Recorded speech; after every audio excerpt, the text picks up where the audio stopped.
নমস্কার। আপিলা চাপিলার ৩৮তম পর্বের প্রথম অংশ আগের দিন পাঠ করেছি। বাকি অংশটুকুর পড়াশোনা আজকে শুরু করব। অশোক মিত্র লিখছেন, তবে আমার তো এখনো কিছু অধ্যায় পেরোনো বাকি আছে। ৯৩ সালের প্রারম্ভ শিক্ষা কমিশনের পর্ব চুকেছে। ইপিডাব্লিউতে লেখা চালিয়ে যাচ্ছি। কলকাতায় যার পাঠক কম, ভারতবর্ষের অন্যত্র প্রচুর। কলকাতায়ও একটি দুটি কাগজে নিয়মিত লিখি, তবে তাদের সম্পাদকীয় আদর্শের সঙ্গে আমার মতামতের বিপরীত মেরু সম্পর্ক। লিখে তেমন আরাম পাই না। বামপন্থী মহলেও স্বাভাবিক কারণে আমাকে নিয়ে ঈষৎ দ্বিধা বিজড়িত ভাবনা অনুভাবনা। কারণটা বুঝতে অসুবিধা হয় না। সাম্যবাদী আদর্শে বিশ্বাস করি, অথচ সাম্যবাদী সংগঠনের নিয়ম করা মেনে চলব না, তা তো হতে পারে না। অহংবোধকে পুরোপুরি বিসর্জন দিতে না পারলে ভালো কমিউনিস্ট হওয়া সম্ভব নয়। অচিরেই তা বুঝতে পেরেছিলাম। নিজের চারিত্রিক অবস্থান সম্পর্কে কোনো কালই আমার মনে কোনো বিভ্রান্তি ছিল না। দলের অনুশাসনের মধ্যে আমার পক্ষে থাকা দুষ্কর, এটা বুঝতে পেরেই ৮৬ সালে সরে এসেছিলাম। সমস্যাটি পার্টির নয়, পুরোপুরি আমার। দলের মিত্র হয়েই ওই সময় থেকে আমার সময় যাপন। অতি কিশোর বয়সে অচিন্ত কুমার সেনগুপ্তের এক গল্পে দুই ব্যক্তির মাঠে চেয়ার পেতে বসার এক বর্ণনা পেয়েছিলাম। পাশাপাশি নয়, মুখোমুখিও নয়, সে এক অদ্ভুত নৈকট্য। দলের সঙ্গে আমার বর্তমান সম্পর্ক অনেকটা সেরকম। হয়তো শিক্ষা কমিশনের জন্য এত পরিশ্রম করেছি তার পুরস্কার হেতু, হয়তো ৯১ সালের বিধানসভা নির্বাচনে স্বেচ্ছায় সিদ্ধার্থ শঙ্কর রায়ের সঙ্গে টক্কর দিয়েছি বলে সান্ত্বনা পুরস্কার, কিংবা হয়তো সংসদে আমাকে দিয়ে কিছু দায়িত্ব পালন করিয়ে নেওয়ার অভিপ্রায়ে ৯১ সালের মার্চ এপ্রিল নাগাদ দল থেকে আমাকে রাজ্যসভায় প্রার্থী হতে অনুরোধ জানানো হলো। তেমন না ভেবে রাজি হয়ে গেলাম, যদিও দিল্লিতে বাসা বাঁধবার চিন্তায় তেমন উৎসাহ বোধ করছিলাম না। ওই সময়ে শেয়ার বাজারের কেলেঙ্কারি এবং তার নায়কদের সঙ্গে বিদেশি ও রাষ্ট্রায়ত্ত ব্যাংকগুলির রমরমা সম্পর্ক নিয়ে প্রচুর জল ঘোলা হচ্ছিল। পার্টি থেকে হয়তো এটাও ভাবা হয়েছিল, অর্থমন্ত্রকের নারী নক্ষত্র যেহেতু আমার অনেকটা জানা, রাজ্যসভায় ঢুকে গেলে শোরগোল তুলতে পারব। মুখ্য নির্বাচন কমিশনারের খামখেয়ালে রাজ্যসভার নির্বাচন হবে। রাজ্যসভার নির্বাচন ৩-৪ মাস পিছিয়ে গেল। দিল্লিতে পৌঁছতে আগস্টের তৃতীয় সপ্তাহ। ততদিনে শেয়ার কেলেঙ্কারি নিয়ে সংসদীয় তদন্ত কমিটি কাজ অনেকটাই এগিয়ে গেছে। আমার আর তার সদস্য হওয়া হয়নি। কয়েক সপ্তাহের মধ্যেই কমিটির প্রতিবেদন নিয়ে সংসদের ২ সভায় জোর বিতর্ক। রাজ্যসভায় দলের তরফ থেকে আমাকে বলতে বলা হলো, নতুন সদস্য হয়েছি, আসন নির্দিষ্ট হয়েছে পিছনের দিকের সারিতে। ইন্দ্রকুমার গুজরাল, জয়পাল রেড্ডিরা ধরে নিয়ে গিয়ে সম্মুখতম সারণিতে মাইক্রোফোনের সামনে দাঁড় করিয়ে দিলেন। মিনিট ৪০ ধরে শুরু করেছিলাম এই মন্তব্য দিয়ে যে আমারও জন্ম কংগ্রেসি পরিবারে, তাই কংগ্রেসের দুরাচার আকীর্ণ অবস্থা দেখে ঘৃণাবোধের সঙ্গে মনস্তাপও আমার কম নয়। সম্ভবত এই প্রারম্ভিক উক্তির জন্যই কংগ্রেস বেঞ্চি থেকে একটি দুটি তির্যক মন্তব্য ছাড়া তেমন বাধা এলো না। বক্তৃতান্তে চারদিক থেকে আসন চাপড়ে তারিফ ধ্বনিও শোনা গেল। আরও যা মনে পড়ে, যেদিন রাজ্যসভায় শপথ নিলাম সেদিনই কলকাতায় উৎপল দত্তের মৃত্যু। বিষণ্ণ বিকেলে খবরটা পেলাম। উৎপলের মতো প্রতিভাধর মানুষ বিংশ শতাব্দীতে বাংলায় তথা গোটা উপমহাদেশে খুব কমই জন্মগ্রহণ করেছেন। তার শূন্যস্থান সহজে পূর্ণ হবে না। বাংলা রঙ্গমঞ্চের ইদানিংকার ধুঁকতে থাকা অবস্থা আমার অভিমতকে সমর্থন করবে। কুমার রায়ের মতো ধীশক্তি ও তিতিক্ষাযুক্ত কেউ কেউ এখনো শরীর পাত করে চেষ্টা চালিয়ে যাচ্ছেন। নতুন নতুন তরুণ প্রতিভারও উদয় যে হচ্ছে না তা নয়, তাহলেও সব মিলিয়ে মনে হয় গোধূলি লগনে মেঘে ঢেকেছে তারা। এক ধরনের চিন্তাহীনতা থেকে সংসদে প্রবেশ করতে রাজি হয়েছিলাম। পস্তাতে দেরি হলো না। প্রথমেই ধাক্কা খেলাম সাংসদের আচার আচরণ দেখে। হীরেন্দ্রনাথ মুখোপাধ্যায় ভারতীয় সংসদের মাহাত্ম্য সম্পর্কে অনেক রোম্যান্টিক অভিমত বিভিন্ন প্রসঙ্গে ব্যক্ত করেছেন। 90 সালের সংসদ তার সেই স্বপ্নলোকের পৃথিবী থেকে অনেক দূরে। যুক্তিসিদ্ধ আলোচনার ঋতু বহুদিন গত। সংসদের এক সম্পূর্ণ অন্য চেহারা। স্বাধীনতার পর প্রথম কয়েক দশক সংসদে প্রধান ব্যবহৃত ভাষা ছিল ইংরেজি। অবস্থা আগা পাঁচতলা পাল্টে গেছে। সংসদরা প্রধানত হিন্দি ভাষা ব্যবহার করেন। অধিকাংশ সদস্য শুধু ইংরেজি বলতে নয়, বুঝতেও সমান অপটু। শ্রেণীগত ও বর্ণগত কিছু পরিবর্তনও চোখে পড়বার মতো। তথাকথিত অনুন্নত পশ্চাৎপদ শ্রেণী ও বর্ণ থেকে সংসদে এখন যারা আসছেন, স্বভাবে দেশজ, অতি প্রাকৃত তাদের চলন বলন। একদিক থেকে বিচার করলে এটা চমৎকার ঘটনা। দেশের আসল মানুষগুলি সংসদে প্রতিনিধিত্ব করতে শুরু করেছেন, কিন্তু যা মনে হয় বাস্তবে তা ঠিক নয়। যদি ইংরেজি বা হিন্দি না জানা কেউ থাকেন সংসদে, বাকরুদ্ধ হয়ে থাকা ছাড়া গতি নেই তার। বিশেষ করে যদি দরিদ্রতম শ্রেণীর তিনি প্রতিনিধিত্ব করেন। ভাষাগত বিভাজন, রাজনৈতিক দৃষ্টিভঙ্গির বিভাজনের গণ্ডি পেরিয়ে হিন্দি না জানা সদস্যদের তাই মস্ত অসুবিধা। সংবিধানের শর্ত যথার্থ মান্য করা হলে দেশের সবকটি স্বীকৃত ভাষার যে কোনো একটিতে সদস্যদের বলবার এবং সঙ্গে সঙ্গে তা অন্যান্য ভাষায় অনুবাদের প্রযুক্তিক কৌশল প্রবর্তনের ব্যবস্থা করা জরুরি ছিল। তা করা হয়নি। হিন্দি বা ইংরেজির বাইরে অন্য কোনো ভাষায় বলতে গেলে আগে থেকে সংসদ দপ্তরে জানাতে হয়। যে ভাষায় বলতে সংসদ সদস্য ইচ্ছা প্রকাশ করেছেন তার জন্য অনুবাদন বিশেষ ব্যবস্থা করা হয়। তিনি বা তারা ধীরে সুস্থে ভাষণের ইংরেজি ও হিন্দি বয়ান কয়েকদিন বাদে জমা দেন। প্রতিটি স্বীকৃত ভাষায় তাৎক্ষণিক অনুবাদের ব্যবস্থা না থাকায় অনেক সংসদ সদস্যই বিপদে পড়েন। তারা যে কারণেই হোক হিন্দি বা ইংরেজিতে তেমন রপ্ত নন, অথচ অনুবাদে ফেরে পড়তে অনিচ্ছুক। তাই বাধ্য হয়ে অপটু হিন্দিতে কিংবা অপটু ইংরেজিতে বক্তব্য পেশ করেন। তারা কি বলছেন তা থেকে অন্য সদস্যদের শ্রবণ সরে গিয়ে তাদের বচনের ব্যাকরণ ভাষাগত ত্রুটির দিকে নিবদ্ধ হয়। অনেক সময় হাসির খোরাক পর্যন্ত জোগায়। এরকম হওয়া কখনোই উচিত ছিল না, কিন্তু এই সমস্যা নিয়ে কারও তেমন গা নেই। এমনকি ভাষা অভিমানী আঞ্চলিক দলগুলিরও নেই। আমার কাছে কিছুদিনের মধ্যেই প্রতীয়মান হলো হীরেন্দ্রনাথ মুখোপাধ্যায়, বাবা সাহেব আম্বেদকর, আম্মু স্বামীনাথনদের দিন শেষ। ইংরেজিতে চমৎকার বক্তৃতা দিলেও কলকে পাওয়ার সম্ভাবনা কম। ভোজপুরি বা ছত্তিশগড়ি হিন্দিরই আসল কদর। সমস্যা আসলে আরো জটিল। সদস্যদের চরিত্র পরিবর্তন ঘটিত। দেশের রাজনীতি থেকে নৈতিকতা হস্তগত। ভ্রষ্টাচার, দাঙ্গা হাঙ্গামা, এমনকি খুন খারাপিরও আর মোটেই নিন্দনীয় আচরণ নয়। 302 ধারায় যদি 10-20টা মামলাও ঝুলতে থাকে, কোনো চিন্তা নেই। মামলার ফয়সালা হতে 2 যুগ অতিক্রান্ত হবে। ইতিমধ্যে সবাই সমান সম্মানীয় সদস্য। অগ্রগামী অধঃপাত কথাটি একদা প্রচুর ব্যবহৃত হতো।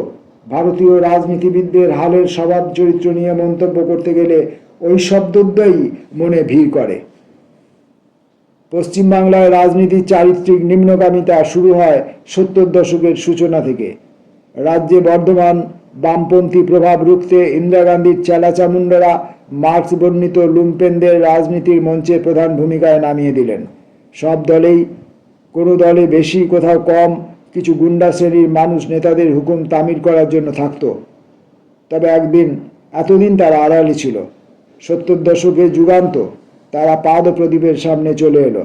তারা সমাজের সমস্ত ক্লেদ নিজেদের মধ্যে জড়ো করেছে। কথায় কথায় তারা মাথা ভাঙে, খুন খারাপি করে, কিস্তিকে উচ্চারা বাক্য রচনা করতে পারে না। অথচ তারাই দেশের মহান নেতৃত্ব বলে দিলেন। জাতীয় যুব সম্প্রদায়ের আদর্শ, অন্তত আদর্শ হওয়া উচিত। অপকৃষ্টকে অনুসরণ করার তাগিদ আমাদের মিশ্র সমাজ ব্যবস্থায় অপ্রতিরোধ্য ব্যাধি। 70 দশকে প্রথিত সেই বিষবৃক্ষ এখন প্রায় সর্বত্র শাখা প্রশাখা বিস্তার করেছে। এই ব্যাপারে আমার প্রথম প্রত্যক্ষ অভিজ্ঞতা হলো 77-এর নির্বাচনের পর বিধানসভায় প্রতিপক্ষ দলের কয়েকজন সভ্যকে দেখে তাদের ভাষা, সহবত, আচরণ কর্কশ, কদর্য। ছেলে রাজ্যের অর্থমন্ত্রী, বাজেট আলোচনা চলছে, আমার মা, তখনই তিনি 80 ছুঁই ছুঁই একদিন শখ করে বিধানসভায় আলোচনা শুনতে এলেন। সবাই অঙ্গভঙ্গি, নর্তন, কুর্দন, কুবাক্য বর্ষণের সমাহারে তিনি স্তম্ভিতা। পরদিন ফোনে আমাকে অনুযোগ জ্ঞাপন করলেন, কাদের সঙ্গে মিশিস?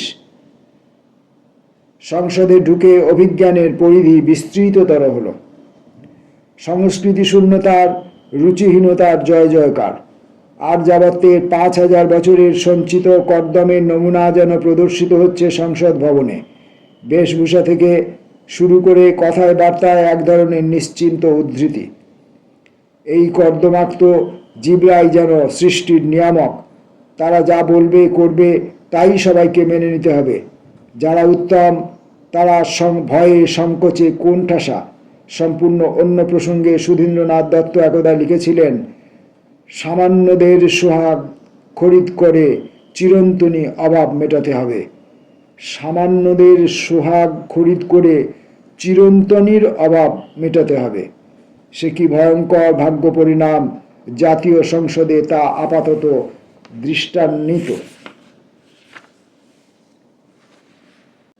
এই কীচক সম্প্রদায়ই সারা দেশে এখন মন্ত্রী কোটাল হচ্ছে। আর একবার বলি, অগ্রগামী অধঃপাত। বছর 20 আগে কমলা দেবী চট্টোপাধ্যায়, তখনও বেঁচে, একটি গল্প শুনিয়েছিলেন। দিল্লি থেকে হায়দ্রাবাদ বাঙ্গালোরগামী বিমানে হায়দ্রাবাদ যাচ্ছেন। বিমানে নিজের জন্য নির্দিষ্ট আসন গ্রহণ করেছেন। বিমান ছাড়ার সময় হয়ে গেছে, ইঞ্জিন চালু হয়েছে।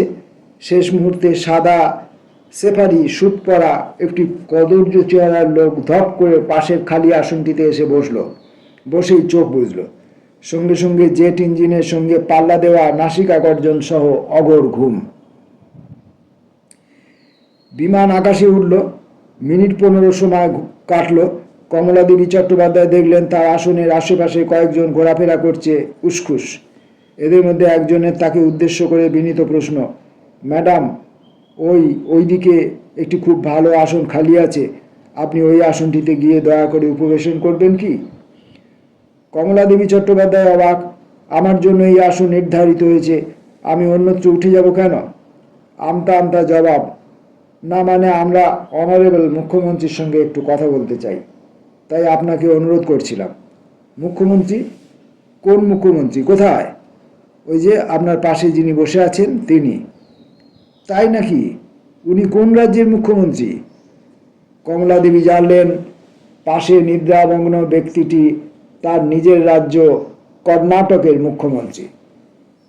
তিনি ধৈর্য ধরে জড়ো হওয়া মানুষগুলিকে বললেন, কিন্তু উনি তো এখন ঘুমুচ্ছেন, উনি যখন জাগবেন আপনাদের সঙ্গে ওকে বলবো, এখন দয়া করে আর এখানে ভিড় করবেন না।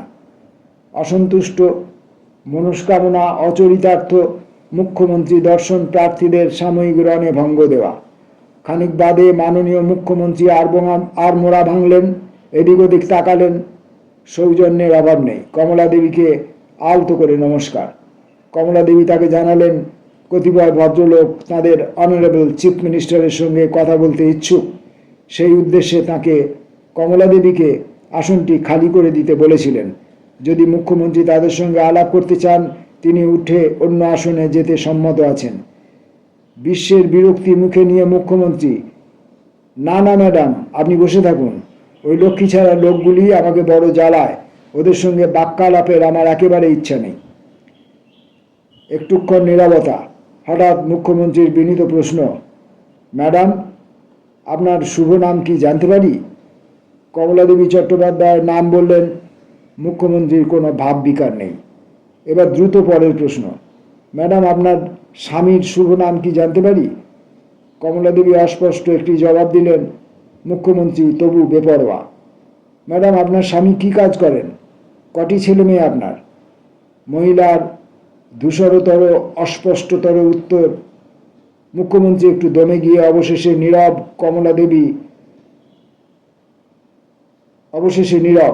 কমলা দেবী হাঁপ ছেড়ে বাঁচলেন। মহিলার ধূসরতর অস্পষ্টতর উত্তর। মুখ্যমন্ত্রী একটু দমে গিয়ে অবশেষে নীরব, কমলা দেবী হাঁপ ছেড়ে বাঁচলেন। তবে সমাপ্তির পরও সমাপ্তি থাকে। হায়দ্রাবাদে বিমানে থেমেছে। কমলা দেবী অবরোহণের জন্য উঠে দাঁড়িয়েছেন। সৌজন্যের প্রতিমূর্তি মুখ্যমন্ত্রী তাকে কর্ণাটকের বিখ্যাততমা দুহিতাকে বিদায় সম্ভাষণ জানালেন। ম্যাডাম, আপনি অবশ্যই একবার কর্ণাটকে আসবেন। কর্ণাটক অতি চমৎকার রাজ্য। আজি যে রজনী যায় ফিরাইব তাই কেমনে। অথচ সাংস্কৃতিক বিপ্লবের আগে কর্ণাটকেরই মুখ্যমন্ত্রী ছিলেন রামকৃষ্ণ হেগড়ে ও বীরেন্দ্র পাটিলের মতো শালীন ব্যক্তিবর্গ।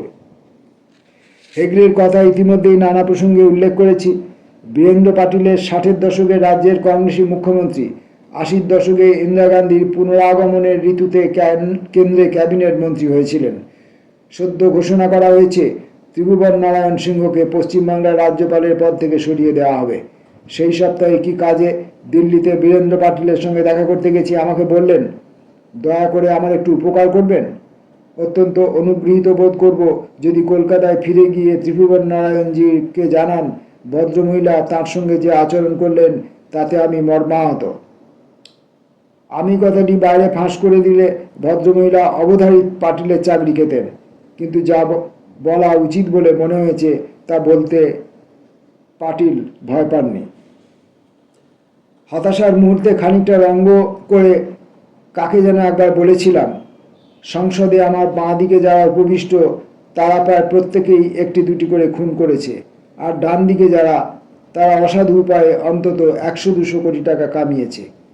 কে জানে এই যে বিলাপটি এখানে লিপিবদ্ধ করছি, এই অপরাধেই কোনো মাননীয় সদস্য হয়তো সংসদের কাঠগড়ায় আমাকে ডেকে পাঠাবেন। লোকসভা ও রাজ্যসভা দু জায়গাতেই এই চারিত্রিক রূপান্তর। রাজ্যসভার ক্ষেত্রে আরও কিছু বাড়তি সমস্যা ইদানিং দেখা দিয়েছে। সাধারণের ধারণা ছিল অপেক্ষাকৃত প্রবীণ ব্যক্তিরাই রাজ্যসভার সদস্য হবেন। নিয়মাবলীতেও নির্দিষ্ট রাজ্যসভায় সদস্য হতে গেলে ন্যূনতম বয়স লোকসভার ক্ষেত্রে যা তার চেয়ে বেশি হওয়া আবশ্যক। হালে সম্পূর্ণ উল্টো ব্যাপার ঘটছে। রাজ্যসভার সাংসদদের গড় বয়স এখন লোকসভাভুক্ত সদস্যদের গড় বয়সের চেয়ে কম। উঠতি ছাত্র যুব নেতারাও রাজ্য বিধানসভার নিজ দলের ভোট দাবি ভারী থাকার জন্য সহজেই রাজ্যসভায় নির্বাচিত হচ্ছেন। যেমন হচ্ছেন উঠতি শিল্পপতি নন্দন বা ধনী কৃষক কুলো অল্পবয়স্ক সন্তান, কিংবা সফল ঠিকাদার বা দালাল, বা বলেই ফেলি সর্ব অর্থে সমাজ বিরোধী। এদের মধ্যে অনেকে হয়তো নির্বাচক মণ্ডলীর দ্বারা আস্থা অর্জন করতে অসমর্থ।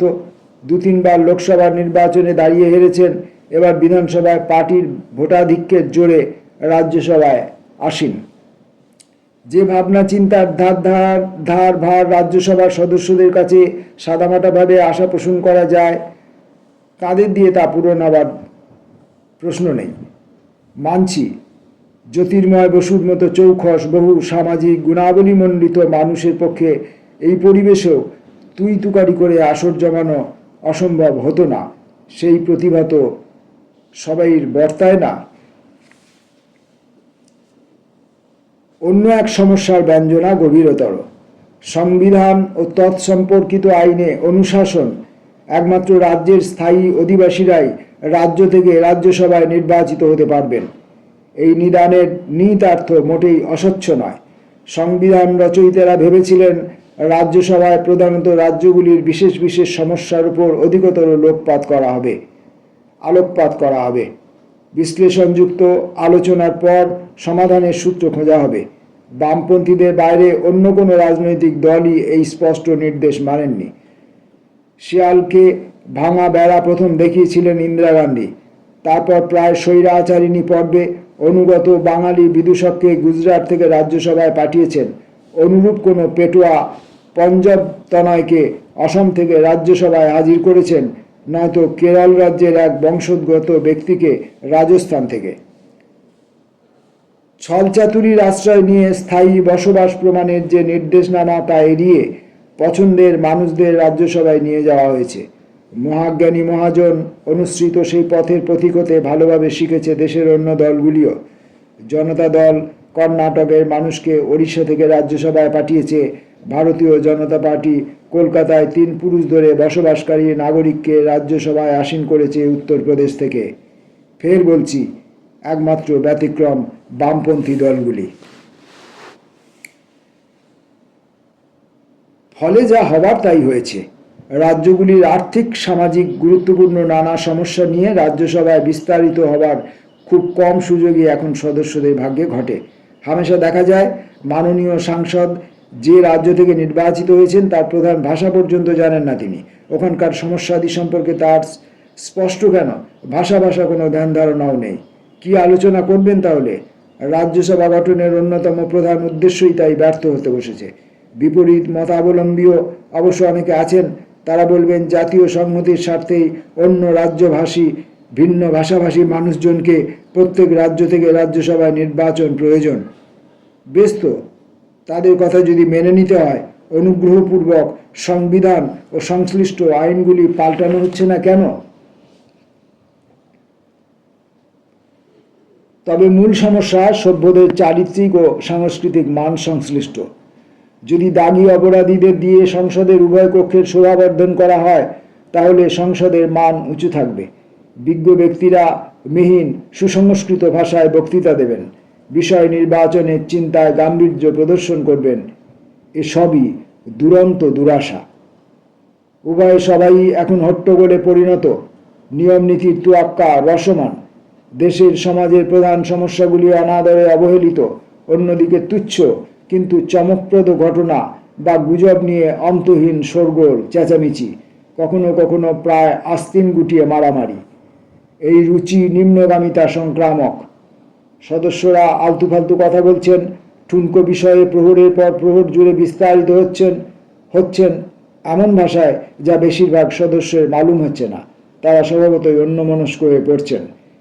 এরকম পরিস্থিতিতে গলাবাজি প্রধান দাপট। যিনি যত চেঁচাতে পারবেন তত বেশি তিনি সভা পরিচালকের দৃষ্টি আকর্ষণ করবেন। সভার অধিকাংশ সময় এই শ্রেণীর সদস্যদের দখলে অবলীলাক্রমে চলে যায়। অস্বাভাবিক কারণেই তাদের অভদ্রতার নেশাও চড়ে। তারা গলা উঁচু করে যা বলছেন তাই প্রাধান্য পাচ্ছে। বেতারে টেলিভিশনে প্রচারিত হচ্ছে, খবরের কাগজে প্রত্যহ সংবাদ চূড়ামণি তাঁরা। শৃগাল কুক্কুর সম চিৎকারের সময়সীমা সকাল 11টা থেকে দুপুর 1:30 পর্যন্ত। 11টা থেকে 12টা 1 ঘন্টা জুড়ে মৌখিক প্রশ্নোত্তর পর্ব। 12টা থেকে পরবর্তী 1.5 ঘন্টা মুক্ত প্রহর অথবা দৃষ্টি আকর্ষণী আলোচনা। এই 2.5 ঘন্টা কাল পরিসর মাননীয় হুল্লোড়বাজদের সুবর্ণ মুহূর্ত। তাঁরা চেঁচাচ্ছেন, বেয়াদবি করছেন, প্রতিপক্ষকে সবার বাইরে মল্লযুদ্ধে আহ্বান করছেন, আপত্তিজনক প্রায় অশ্লীল বাক্য উচ্চারণ করে সংবাদপত্রাদির খিদের খোরাক মেটাচ্ছেন। 1-2 সদস্য প্রশ্ন করবার কিংবা আলোচনায় যোগ দেওয়ার পূর্বক্ষণে ঘাড় ফিরিয়ে প্রেস গ্যালারির দিকে দৃষ্টি নিবদ্ধ করেন। আশ্বস্ত হতে চান তাদের পছন্দের সাংবাদিকটি উপস্থিত আছেন কিনা। শেষোক্তজনকে চোখে না পড়লে মাননীয় সদস্য ফের আসন পরিগ্রহ করেন, কারণ স্পষ্ট। মেঘনাদ সাহা, ফিরোজ গান্ধী, হীরেন্দ্রনাথ মুখোপাধ্যায়, KT সাউদের সংসদ থেকে বহু দূরে চলে এসেছি আমরা। ভাষার সৌকর্য প্রকর্ষণের ঋতু অবসিত, বিশেষ করে ইংরেজি ভাষার। বাগ্বৈদকদের বিনিময় প্রতি বিনিময় ক্রমশ নির্বাপিত। চতুর আক্রমণ প্রতি আক্রমণে, অথচ সুভদ্র বাক্য ব্যবহারে পরস্পরকে বিদ্ধ করার শৌখিনতাও আর কল্পনা করা সম্ভব নয়। এখন রীতি দাঁড়িয়ে গেছে প্রতিদিন অধিবেশনের প্রথম 2.5 ঘন্টা অর্থাৎ প্রশ্নোত্তরের সময় মুক্ত প্রহরে অথবা দৃষ্টি আকর্ষণকারী প্রস্তাব আলোচনার কালে সদস্যরা যথেষ্ট পরিমাণে উপস্থিত। প্রেস গ্যালারিতেও তখন অধিকাংশ দিনে উপচে পড়া ভিড়। কিন্তু মধ্যাহ্ন বিরতির পর দুপুর 2:30-3টে নাগাদ সভা যখন ফের বসে, প্রায় শূন্য অধিবেশন কক্ষ, সমপরিমাণ শূন্য প্রেস গ্যালারি। হয়তো কোনো আইন প্রণয়ন করা হবে তা নিয়ে আলোচনা, কিংবা দেশের অর্থনীতি নিয়ে, গ্রামোন্নয়নের সমস্যা অথবা নারী নির্যাতনের সমস্যা নিয়ে যারা বলবেন তারা থাকেন। একজন দু একজন মন্ত্রী থাকেন, দয়া পরবশ হয়ে আরও দু একজন থাকেন, কারণ তারা সৌজন্যে বিশ্বাস করেন। বিরস দিন বিরল কাজ প্রবল বিদ্রোহে অধিকাংশ সদস্য হয় নিজ নিজ আবাসে দিবানিদ্রায় মগ্ন, কিংবা সংসদ ভবনের কেন্দ্রীয় হলে বসে তাদের নরক গুলজার। বিকেলের দিকে বেশ কিছু তন্নিষ্ঠমনা সাংসদ সুন্দর সুচিন্তিত বক্তব্য পেশ করেন দেশের প্রধান সমস্যাদি নিয়ে। সেসব বক্তব্য ধারাবিবরণীতে নিঃস্বার লিপিবদ্ধ হয়ে থাকে, সংবাদপত্রে কোনো প্রতিবেদন জাগায় না, বেতার দূরদর্শনেও না। ইংরেজিতে বক্তৃতা দিলে তো পরিস্থিতি শোচনীয়তর। সব মিলিয়ে বড়জোর 20-25 জন বসে থাকেন। যিনি বলছেন তার দলভুক্ত কেউ কেউ, অন্য দলের মুষ্টিমেয় কয়েকজন। অবশ্য মন্ত্রীর বক্তৃতা থাকলে সংখ্যা একটু ভারী হয়, আর যদি ভোটাভুটির ব্যাপার থাকে তাহলে ঘণ্টা বাজে। এখান ওখান থেকে পালিয়ে বেড়ানো সদস্যরা জড়ো হন। ভোট পর্ব সমাধা মাত্র তাদের শনৈ পুনঃপ্রস্থান। ভারতীয় গণতন্ত্র যে দীর্ঘজীবী হবে তাতে কোনো সন্দেহ নেই। লেখক অশোক মিত্র সংসদের যে লোকসভা এবং রাজ্যসভার যে অভিজ্ঞতার কথা বর্ণনা করেছেন, আজ গত 2-3 দশক ধরে এই অধোগতি আরও অনেকটা ব্যাপকতর হয়েছে। এবং আমরা যারা সংসদে পা রাখিনি, আমরা যারা সেই সমস্ত ব্যক্তিবর্গের সংসর্গে আসিনি বা আসতে চাই না, আমরা দূরবর্তী প্রান্তে বসে এখন উন্নততর যোগাযোগ ব্যবস্থার মাধ্যমে আমরা তাদের আচার আচরণ এবং তাদের চারিত্রিক গুণাবলী, তাদের শিক্ষাগত যোগ্যতা, তাদের মুখের ভাষা, এসব সম্পর্কে অবহিত হচ্ছি। এমনকি পশ্চিমবাংলার রাজনৈতিক মান এবং পশ্চিমবাংলার নির্বাচিত জনপ্রতিনিধিদের মান এবং তাদের চারিত্রিক বৈশিষ্ট্য, তাদের মুখের ভাষা কতটা নেমে গেছে তা আজ আর কল্পনীয় নয়।